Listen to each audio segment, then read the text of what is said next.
much as possible the various aspects of the condition of women throughout the Middle Ages, from its beginning in the 5th century to its end in the 15th century AD. The women presented in this work are very different from each other. Some are even literary characters due to the imagination of some of the most famous authors of that time, who however deserve to be depicted. Others are real women who have distinguished themselves for particular merits and extraordinary works that have changed the course of history. Obviously, there could not miss the ordinary women, about whom the concept of marriage as it was conceived at that time was deepened. Marriage has been deepened in all its aspects, both the customs and the legal side of Roman law. In addition, the Islamic woman was treated, whose aspect of disparity compared to the man was addressed through the presentation of some of the most famous passages of the Quran, and some Islamic women among the most famous of that time, such as 2 of the 11 wives of the Prophet Muhammad. As mentioned previously, the Middle Ages include the periods of time that from the 5th to the 15th century AD, and it is considered to be one of the 4 historical ages of Europe. Generally, the fall of the Western Roman Empire in 476 AD and the discovery of America in 1492 are taken as reference points. Part of the influence on the role of women in the Middle Ages was exercised by the Roman Catholic Church, which contributed to the cultural unification of the society. In any case, when monasticism was established, many things changed for some women who could aspire to an education. The abbesses then became important personalities, as they could maintain private property on the land and often ruled different monasteries, both male and female. An important figure in this file is certainly Hilda of Whitby, who acquired importance on an international scale.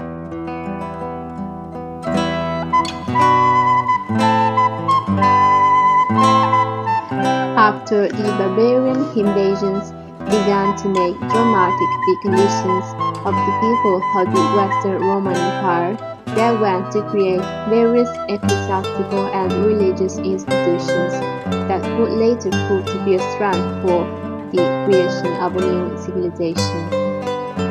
Among these, monasticism is perhaps the most important.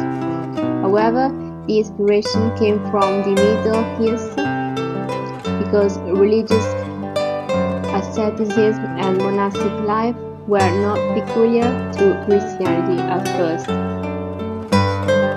In the Middle Ages, women were mainly involved in the preparation of provisions, bread, drinks such as beer, and especially weaving for the preparation of linen or for the packaging of clothes. Another important female activity that was not specially trained was obstetrics. In fact, only in the 17th century were the foundation of modern obstetrics introduced. Previously, the activity of gynecologists was carried out by midwives or so only women. This file soon clashed with the spread of deadly infections. Childbirth posed a high mortality rate due to the puerperal fever or childbirth fever. Often the presence of hospitals did not improve the situation at all, given the poor hygienic conditions. In fact, it was advisable to give birth at home. The first to introduce hand disinfections before surgery was Ignat Fulop Semmelweis, a Hungarian doctor, although his theory was not taken seriously immediately. It was only in 1879 that his discovery was declared effective. The life expectancy of a woman was much lower than that of a man, often no more than 25 years. It was normal that in a village there were 4 men for every 3 women.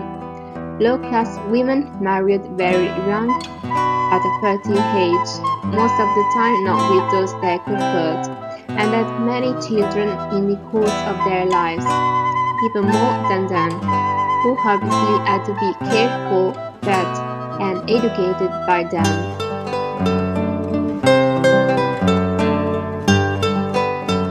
The aristocratic women, on the other hand, lived in an area dedicated to them, the Gynecium, where they worked on purely feminine works, such as embroidery and weaving.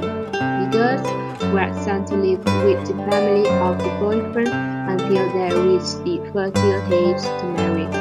The fathers were responsible for organizing engagements with those they considered adequate, often to maintain power and wealth.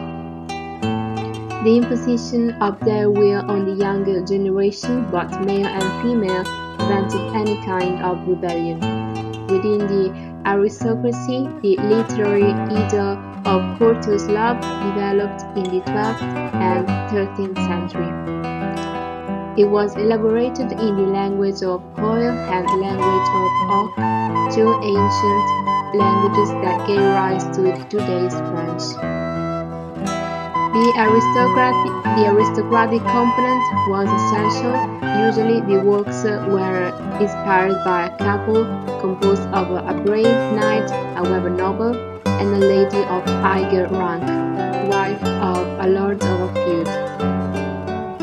A relationship of love vassalage is established between the two lovers. Vassalage was a type of agreement widespread in the Middle Ages, in which mutual services were offered, generally between an individual of inferior condition and a superior one. This type of love was defined as courteous because it was born and exhausted within the court. Usually, the knight swore allegiance to the lady with whom he was in love, offering her services and military undertakings, dedicating her verses, or at least showing her value on the battlefield.